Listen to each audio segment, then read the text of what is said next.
I believe that the reason why Faze lost to SK in yesterday's semi-finals on the ESL One Cologne 2017 was not because of the fault of their players per se, but I believe that the biggest reason why Faze ended up losing that game, or both the games, was specifically because of Robban, their coach. And before I get into the explanation why, I would just like to add a disclaimer that this is an opinion piece. This is not particularly fact, and I may have made a few mistakes in my recordings because I don't have a laptop in me. I'm at the event itself, so I can't really check up past historical facts. All of the evidence provided is from the two games themselves, and I would love to hear an opinion from one of the insiders to the games about why exactly these things turned out as they were. So to get into the actual analysis itself and to get into the actual video itself, CSGO has a lot of emphasis put onto utility. And utility, of course, goes beyond smokes and flashes and grenades like that. One of the biggest aspects that a team has for utility is one that is actually, to some extent, controlled by the coach, which is the usage of tactical timeouts. As of 2016, we now have 4 tactical timeouts per game, and this is something that coaches and teams in general don't really utilize properly. And this was an extreme example of that was showcased yesterday in the best of 3, where Faze went up against SK and lost in an absolutely horrendous fashion. SK basically steamrolled them despite Faze showing some life in the second game. It really just wasn't enough to say that Faze was playing up to their mark. Now, interestingly enough, Faze wasn't really doing that badly in terms of aim and in terms of duels. What actually came into play was their positioning, and was how they used up their tactical timeouts and how they were unable to really get anything done up against SK because of that. So I'm going to start with a bit of a linear trend, and we're going to be discussing about how each tactical timeout played and how exactly the rounds in general were playing out and how the timeout should have probably been used. So the first tactical timeout used was in the first game when SK was up, I believe, 4-0. This was a timeout that I did miss because I wasn't at the arena at the time, but from what I understand, Faze mostly just did it to decide whether or not they would force buy. And this is a trend that we saw generally continuing. Now, the next timeout is a particularly interesting one. It happened in the beginning of the 9th round, and it happened in particular when Nico was able to save an AWP going in towards the next round, and Faze had to decide whether or not they buy up behind that. And at this point, they buy 4 Deagles, and one person had Kevlar. What was interesting to see, however, was how exactly they ended up using these. Normally, Faze is considered incredibly good at force buys and incredibly good with their Deagles, and they're infamous because of it, along with teams like G2. However, against SK, who have such incredibly good positioning, this simply doesn't really work unless you have a set strat in mind, unless you have some sort of utility, some sort of flashbangs to be able to help you catch a player out, perhaps. Despite everything that happened, you would normally expect that the Deagles would try and open things up. However, once a wall of smokes came out from SK, upon realizing what Faze was doing, what happened was, interestingly enough, Nico with the AWP was the first person to actually go in through the bathroom side, start to go towards the A area, and he held a very open angle where Fallen missed an AWP shot on him. And that's something I actually want to point out, that Fallen was missing quite a few shots in that game and in the subsequent games. So SK was by no means pushed to their brink, and SK was by no means playing at their best, and if any time Faze should have been able to win against SK, this should have been the series to do so. Now, I'm going to go more into that in a little while. So, Nico in particular saved an AWP, he goes in, Fallen misses the shot, which is the only reason why they were able to make that round somewhat close, but that was a very easy shot that you can't really expect Fallen to miss in ordinary circumstances, and you need to be able to have slightly better positioning, slightly better utility usage in order to actually go about this. I'm going to explain why I think this is the coach's fault a bit more after I discuss the rounds a little bit more. Now, on 10-1, Faze decides to go for a Tech 9 force buy. They rush on to B and they get completely wiped out without really being able to get a single person from SK due to not having the proper utility usage. At this point, it's 11-1 and they were able to get 1 round in, but SK immediately after, they reset Faze, and the reset in particular was interesting to see because Nico was able to get a very early kill on towards Fallen down towards the, I believe it was the restroom side, and in the restroom side, Fallen goes down, giving Faze a numbers advantage, and despite that, they're not really able to translate that into the map, into the round victory. Because of that, they weren't really able to get their economy going, and they ended up at a 13-2 deficit. On the 13th round, it became obvious that the Faze players were starting to tilt quite a little bit. Nico ran through a Molotov in sewers, and he ran through a complete Molotov. He didn't just jump through one that was completely blooming in. And then SK, who were reading them so incredibly well, had already preemptively thrown a Molotov down towards B short. And while you can say that SK, you can give credit to SK as well for being able to read them that well, it was becoming a little bit obvious what Faze was doing in terms of just trying to rush onto bomb sites and rely on raw aim to be able to get kills, which is not really something that will work, especially against a top team like SK, or even to some extent Astralis. But I'm honestly not sure if this is how Faze always plays. I'm not sure how they beat Astralis. It must be something to do with Karrigan being telepathic towards his old team. Alright, so Nico gets naded down, Nico gets mollied down to 3 HP very early on, and because of that, in large part because of that, they didn't really have any opportunity to be able to try and open up the round whatsoever.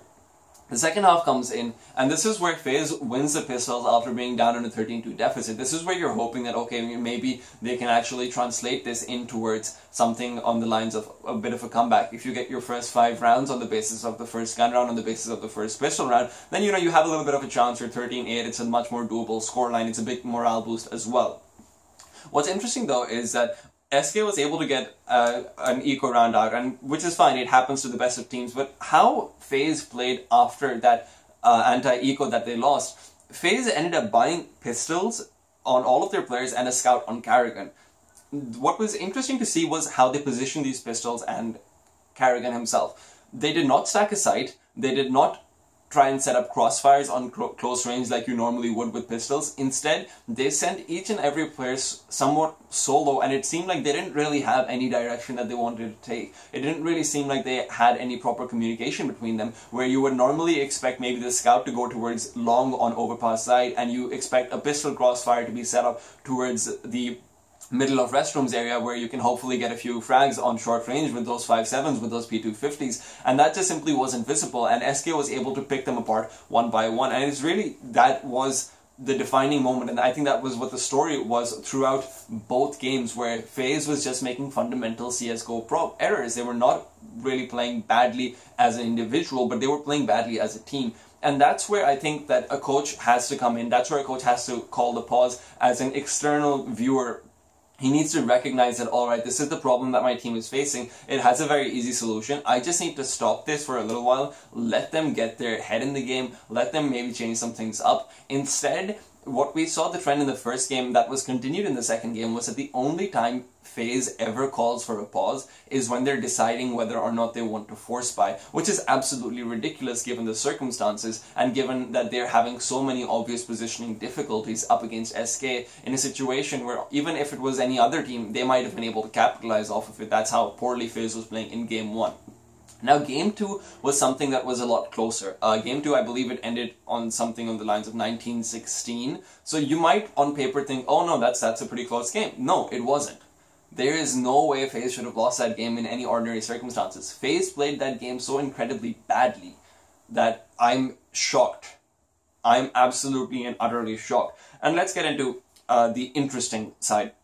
The score was 3-2 in favor of SK after SK won the pistol round and were able to translate that into subsequent victories. Faze, however, did come back and they got two rounds for themselves. This is where SK's economy is a little bit weak, but they're able to force buy up with a couple of rifles, courtesy of SK being on the terrorist side.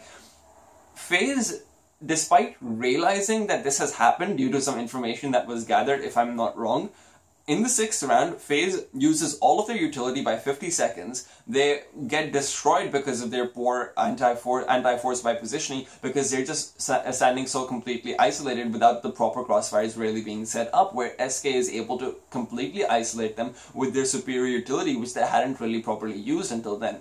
If it was a team like Astralis in this situation, who are famous for being incredibly good at using their utility and saving their utility in particular towards the latter half of every single round, then maybe this wouldn't have happened. And that's something that Faze, fine, okay, your positioning is bad, at least have the utility to be able to back up that positioning, at least have the utility to be able to back up your players. When that doesn't happen, then you need to set up a crossfire, and that's just fundamental CSGO, and that's not really something that the players might be able to understand in the spur of the moment, and that's something we need to keep in mind.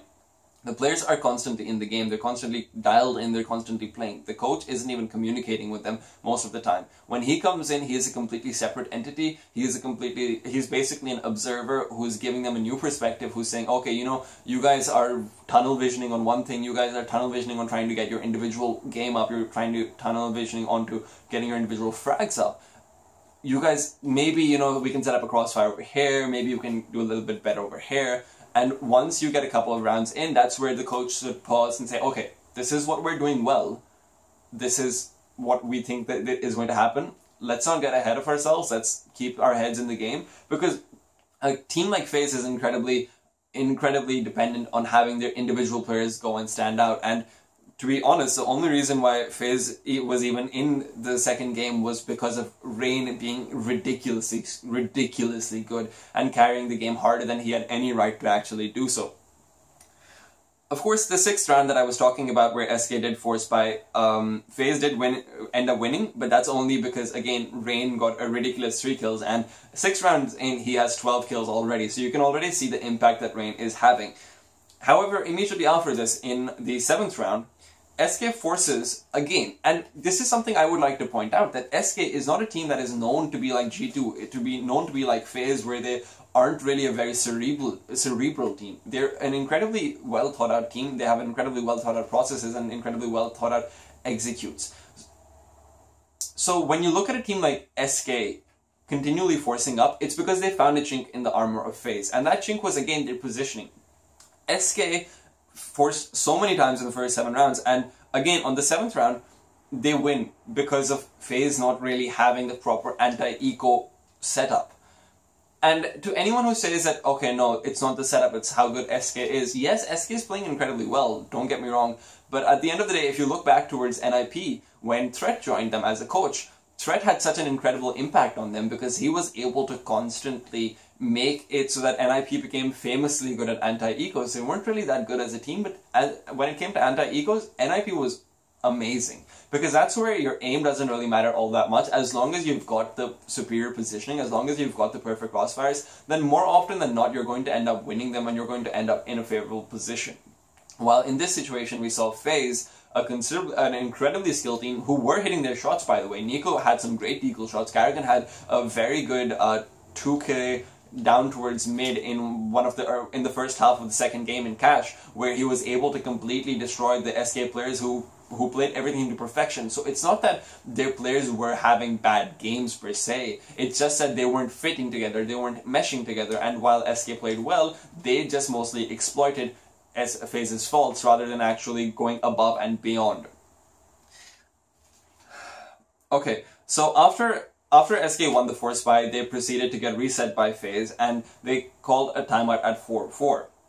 This is where Faze picks up a double op setup, and the double op setup was questionable because, again, you're playing against what is likely to either be an eco round or a force buy. You're probably going to end up losing out more players, losing out more chances if you have a double op setup, which doesn't really do too well against players who can get up close and personal very, very quickly, very, very effectively. They did end up winning the round, though. If I'm not wrong, I didn't write that down in my notes. I've got two more instances which I would like to point out before I move into the analysis of what Robban should have done and examples of how it has worked in the past. In particular, the 11th round, Alu, with an AWP, who was one of the 2 AWPs who were playing in that round, he backs into the back of B's site.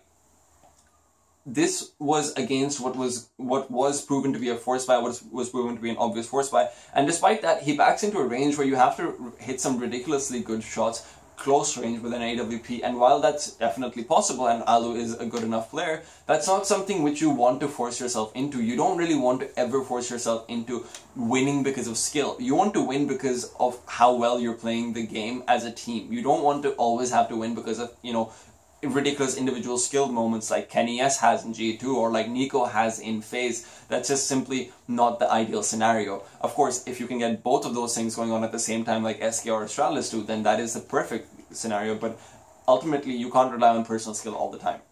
So Alu backs into the back of B's side in Cash, And this is where he gets completely overwhelmed by 2 or 3 Tech 9s that were rushing him down. And as an AWP player, everyone knows it's very, very difficult to be able to deal with that situation properly.